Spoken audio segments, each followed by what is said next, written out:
آپ کہہ رہے ہیں پھر اس کے بعد سوال ہے اہل کتاب سے نکاح جائز ہے؟ جی ہاں، اہل کتاب کی عورتوں سے نکاح جائز ہے،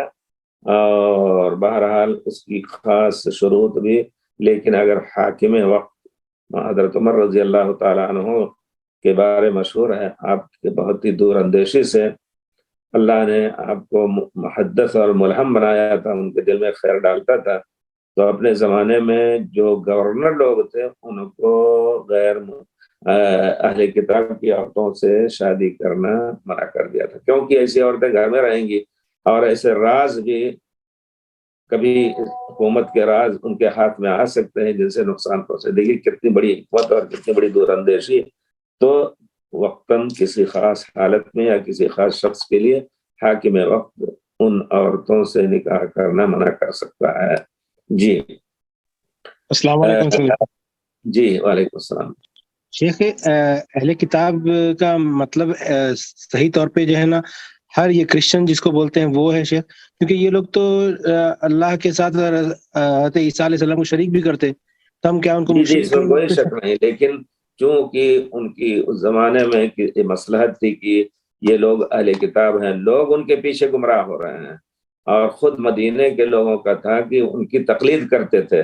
تو اللہ تعالیٰ نے اجازت دی ان کو قریب کرنے کے لیے تاکہ وہ اسلام قبول کریں۔ اس وجہ سے خصوصی طور پر اہل کتاب یعنی یہود اور نصارہ، یہود کرسچن جن کو آپ کہیں گے یا یہودی، ان کی عورتوں سے شادی کرنے کی اجازت دی، لیکن ظاہر بات ہے کہ وہ شادی کریں گے تو وہ گمراہ نہ ہوں اس سے، اگر گمراہ ہونے کا خطرہ ہے تو حاکم فوراً دونوں کو الگ کر دے گا۔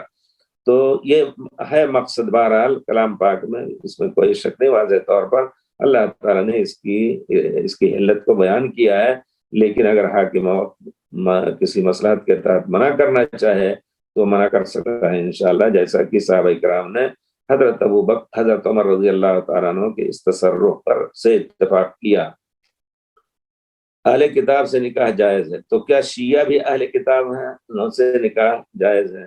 اول تو آپ شیعہ کا لفظ استعمال نہ کریں، اس وقت میرے خیال سے پوری دنیا میں شیعہ نہیں ہوتے ہیں، شیعہ کے کئی درجات ہیں، اور سب سے ہلکا درجہ یہ ہے کہ وہ کہے کہ حضرت علی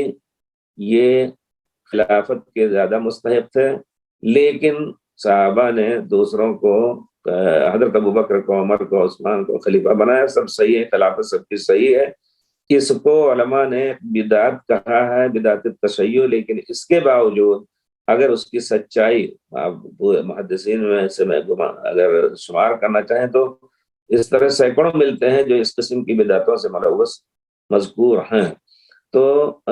سچے تھے تو ان کی روایت کو لیتے تھے، شرط یہ ہے کہ ان کی روایت اس حالت میں بھی سچے بھی ہوں، لیکن اگر ان کے تشیع کی تقویت میں ہے اور وہ اکیلا ہے، کوئی اور دوسرا آدمی جو متشیع نہیں ہے اس روایت کو بیان نہیں کرا ہے، تو ان کی روایت نہیں لی جائے گی، عام روایتیں لی جائیں گی۔ تو لیکن اس زمانے میں کوئی شیعہ نہیں ہے، یہ آپ سمجھیں، سب رافضی کا معنی کہ تمام صحابہ کو کافر کہنے والے، آپ کو کہیں نہیں کوئی ملے گا۔ آپ پاکستان کے، ہندوستان کے شیعوں کو ڈھونڈ لیجئے، یا پھر اور ایران تو بہرحال رفض کو ایکسپورٹ کرتا ہے، امپورٹ کرتا ہے، سب کچھ ہے، تو کوشش کر رہا ہے کہ پورا یمن، اللہ اکبر، اس وقت یمن کے بارے میں سوچ کے رونا آتا ہے کہ عربی زبان بھی انہوں نے سب میں بدلنا شروع کر دیا، اور بچوں کو اسکول میں فارسی پڑھاتے ہیں، بچے اپنے گھر میں جو کچھ سیکھیں عربی وہ سیکھیں، لیکن یہ ہے کہ جو عربی فصیح ہوتی ہے وہ پڑھائی نہیں جاتی ہے، اور پورے طور پر جہاں حوثیوں کا تسلط ہے وہاں اس کے اوپر وہ قابض ہے۔ اللہ تعالیٰ انشاءاللہ اپنے دین کی حفاظت کرے گا۔ وہی یمن جس کے بارے میں پیارے رسول نے فرمایا ہے کہ الایمان و ایمان، وہاں سے ایمان کو اٹھانے کی کوشش ہو رہی ہے۔ تو میرے کہنے کا مطلب ہے کہ روافض سے شادی کرنا جائز نہیں ہے۔ تو کیا شیعہ بھی اہل کتاب ہیں، ان سے نکاح جائز ہے؟ بالکل نہیں جائز ہے، کسی حالت میں سوچے نہ کوئی کہ ہم اس کو اپنے پاس رکھ کر کے اور ٹھیک کر لیں گے۔ ہاں اگر وہ طائب ہو جاتی ہے عورت اور حقیقت اس کی معلوم ہو گئی کہ واقعی طائب ہے تو ٹھیک ہے۔ مجھے ایک قصہ کسی نے آ کر کے خود بیان کیا، کہا ہمارا دوست ہے، ہم لوگ ساتھ پڑھاتے تھے دمام میں، ادھر کوئی شیعہ ہے، اس نے شیعہ عورت سے کسی ساتھی نے شادی کر لی تو لوگ اس کو کہتے تھے کیسے تم نے شیعہ سے شادی کی، اور یہ لوگ صحابہ کو گالی دینے والے ہیں یہ، اور کہا نہیں بالکل بہت ہی پاک عورت ہے، بہت ہی امانت دار ہے، یہ ہے وہ ہے۔ لیکن لوگوں نے جب اصرار کیا تو اس کے دل میں بات آئی تھوڑی سی، تو ایک دن کہتے ہیں اکٹھا ہو کر کے الگ ہو کر کے اس نے کہا دیکھو سچ بتانا ورنہ خیریت نہیں ہوگی، تم شیعہ ہو لیکن ہمارے ساتھ تم نے، میں اہل سنت، میں سنی یعنی اہل سنت میں سے ہوں، اور تمہارے رفض میں سے یا تشیع میں سے ہو، تو ہمارے ساتھ تم نے کوئی دھوکہ کیا۔ اور یہ چیز آپ سمجھ لیں کہ شیعہ کے ہاں یہ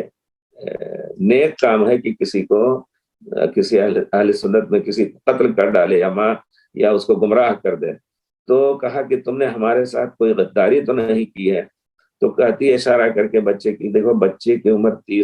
3 سال کی ہو رہی ہے، میں نے تمہارے کپڑے کا جو استری کی ہے اس کے پیشاب سے چھڑک کر کے استری کی ہے۔ اس کے بعد اس نے فوراً اس کو طلاق دیا۔ تو یہ حقیقت ہے، وہ کبھی آپ کے لیے مخلص نہیں ہو سکتی ہے، ہو سکتا ہے یہود نصارہ کی عورتیں اس زمانے کی نہیں لیکن اس زمانے کی نہیں ہوں، ایسی کہ وہ اخلاص برتتی رہی ہوں،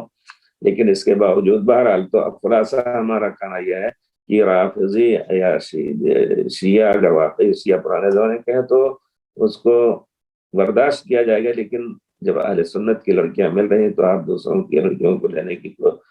کیا ضرورت ہے؟ آپ کو ان سے شادی کرنا کسی حالت میں جائز نہیں رافضہ کی لڑکیوں سے۔